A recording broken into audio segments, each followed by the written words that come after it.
రేవంత్ రెడ్డి గారు engineering students గురించి ఎటువంటి తప్పుడు మాటలు మాట్లాడలేదు. ఇంజనీరింగ్ కోర్సు క్రిమినల్ వేస్ట్ గా తయారైందని చెప్పి రేవంత్ రెడ్డి గారు మాట్లాడితే దాన్ని వక్రీకరించి సిగ్గు లేకుండా బీఆర్ఎస్ పార్టీ నాయకులు దాన్ని వేరే రకంగా ప్రచారం చేసే ప్రయత్నం చేస్తున్నారు.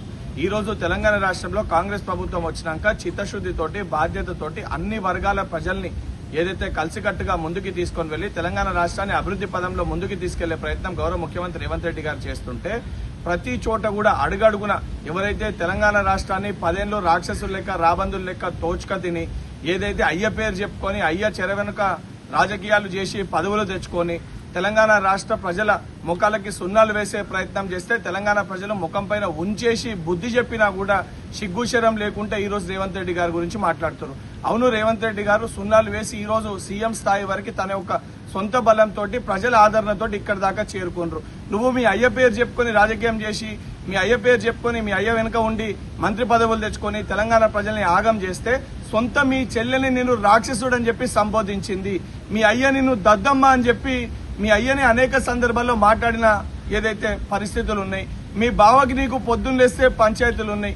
మీ కుటుంబమే ఒక దాటిపైన రాక తెలంగాణ రాష్ట్రాన్ని దోచుకునేదాన్ని పంపకాల్లో పంచాయతీ వస్తే మీ చెల్లె ప్రతిరోజు బయటికి వెళ్లి ఇష్టం వచ్చినట్టు నేను తిడితే సొంత చెల్లెకి సమాధానం చెప్పే సోయి నీకు లేదు. గాని ఈ రోజు నిరుద్యోగుల గురించి నువ్వు మాట్లాడితే దయ్యాలు వేదాలు పలుకుతున్నట్టున్నది.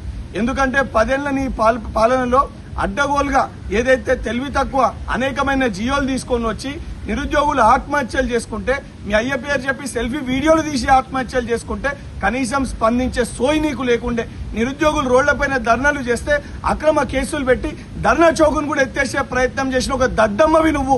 ఈ రోజు కాంగ్రెస్ ప్రభుత్వం అధికారంలోకి వచ్చినాక 80,000 పైచీలకు ఉద్యోగాలు ఇచ్చినాము. తగ్గిమ ఏదైతే ఖాళీలన్నింటినీ కూడా భర్తీ చేస్తామని ఒక భరోసా ఇచ్చినాము. మొన్ననే 7,000 పోస్టులతోటి పోలీస్ రిక్రూట్మెంట్ కూడా ఏదైతే అనౌన్స్ చేయడం జరిగింది. ఇవన్నీ ఇంత ప్రొసీజర్ ప్రకారంగా చేస్తున్నా కూడా ఓర్వలేక నువ్వు చేయలేని మేము చేస్తున్నామని చెప్పి నిరుద్యోగులు ఆత్మహత్యలు చేసుకుంటే దాన్ని వక్రీకరించి మాట్లాడిన నువ్వు ఈ రోజు నిరుద్యోగుల గురించి మాట్లాడే సోయి నీకు లేదు. కేటీఆర్, ఇప్పటికన్నా నువ్వు నిరుద్యోగుల గురించి మాట్లాడాలంటే నిరుద్యోగులకి సాష్టాంగ నమస్కారం చెప్పి ఏదైతే నీ వలన చనిపోయిన నిరుద్యోగ కుటుంబాలకి క్షమాపణ చెప్పి దాని తర్వాత నిరుద్యోగుల గురించి మాట్లాడాలి తప్ప ప్రజాప్రభుత్వం గురించి మాట్లాడే నైతిక అర్హత నీకు లేదని చెప్పి కేటీఆర్ ని హెచ్చరిస్తున్నా. Subscribe us and press the bell icon for more interesting updates.